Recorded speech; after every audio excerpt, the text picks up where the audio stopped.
Yeah, I got rooms to fill. I want to go buy furniture. My wife's just chomping at the bits to go to Pier 1 and all those other nice places. I can't do that? I would probably caution everybody to just put it all off until you close, until you actually own the house before you start buying stuff for it. That can change everything.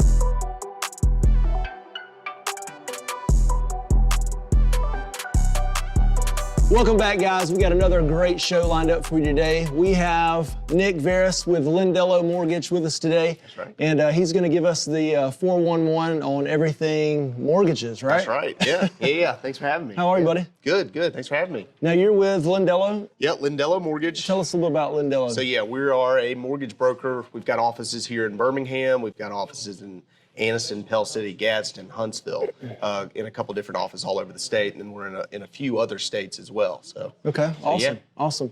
Now you mentioned Lindello. That's a mortgage broker. So Yes. what's the difference? What's the big difference? Because we're probably, our viewers are those that are first-time home buyers. Mm-hmm. They've bought several houses, but some may not know what a broker is or what a basic retail bank would be. Yeah. What's the difference, and what's the advantages to our consumers? a mortgage company is going to work for a client more so than a retail bank, in my opinion. So we should have lower interest rates, lower closing costs, and also have more options for that. So now a retail bank loan officer, they've got one product. They're working with just that bank. When a mortgage broker is able to work and shop for the best deal with multiple banks, multiple lenders, to get that client the best deal possible. Yeah. So more of a retail bank would be more of kind of one size fits all. Yes. I mean, if they're trying to get something to fit into their buy box basically, and if you don't meet their criteria, you're out. Yeah, absolutely. And so with a broker, you've got some leeway there based on credit score, income, how long they've been in business, if they're self-employed,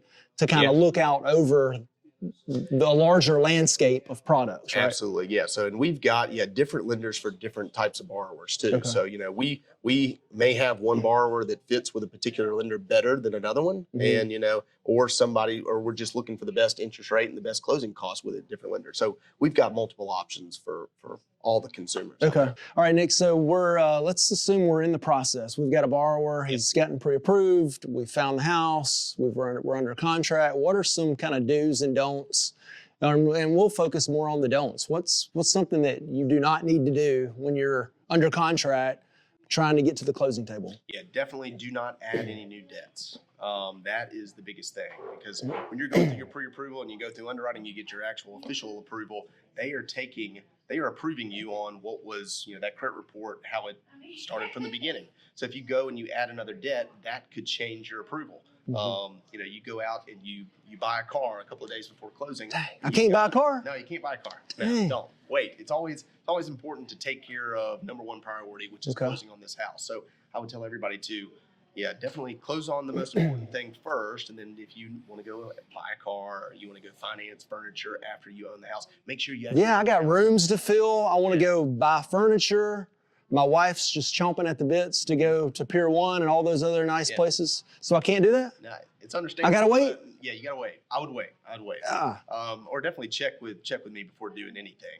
That would be the thing. But I would probably caution everybody to just put it all off until you close, until you actually own the house before you start buying stuff for it. Because that can change everything. If you finance something that has a high monthly payment, say you finance a car and it's a $600, $700 a month payment, well, that could affect how you were approved. And that could prevent you from closing on the house, or that could cause a major delay with closing in the house because you got to go back and redo stuff. So and that makes sense. And I think a lot of borrowers out there, and I've seen some of that too. And it's, they've gone out and bought a car, they've gone out and bought furniture, and that's killed the deal. Because their DTI, which is your debt to income level, raised. Maybe they couldn't afford that payment. So I think in their eyes, they thought, well, look, he approved me. I've got my house under contract. Now we're set to close in X date and this time. We're done. But really, you're not, because the underwriter is going to pull your information, your credit report, your DTI. They're going to factor those numbers on the front end. But also, right before you get ready to close, they're going to do it again to make sure you don't have any new trades, right? Exactly. Yes. And so what they do at the end, this is the thing that gets confused too. A lot of people think, hey, they're pulling another hard inquiry right before I close. It's not a hard inquiry. It's a soft credit pull. Yeah. And all they're looking for there are new debts, new inquiries. They want to make sure that nothing has changed since they issued their approval. So they check that on the day of closing. Yeah. So yeah, definitely something for, consumers to be aware of, that Yeah. you definitely don't need to have your credit pulled or add new debts before you close on that house. Nick, thanks for joining us today. Where can the viewers find you? All right, so you can go to Lendello.com. That's LENDELLO.com. So you can apply online. It's got a lot of resources for new buyers on there. Or, I would say contact you. If they're in the market looking for a house, you can have them reach out to us, and we can talk to them over the phone, get the pre-approval application done for them. Guys, thanks for joining us today. Give Nick a call. He will certainly help you out. Again, keep in mind, he is a broker, so he's got the opportunity to look out over, certain types of loan programs, but just give him a call. If you have any doubts about your credit, about your income, about your employment, about the length of time, anything, it doesn't cost you a thing to call, right? You're not going to charge them $500 or anything like that, $1,000. It's free. It's free of charge. You just give him a call. But, wanted to thank you for, coming out to the show today.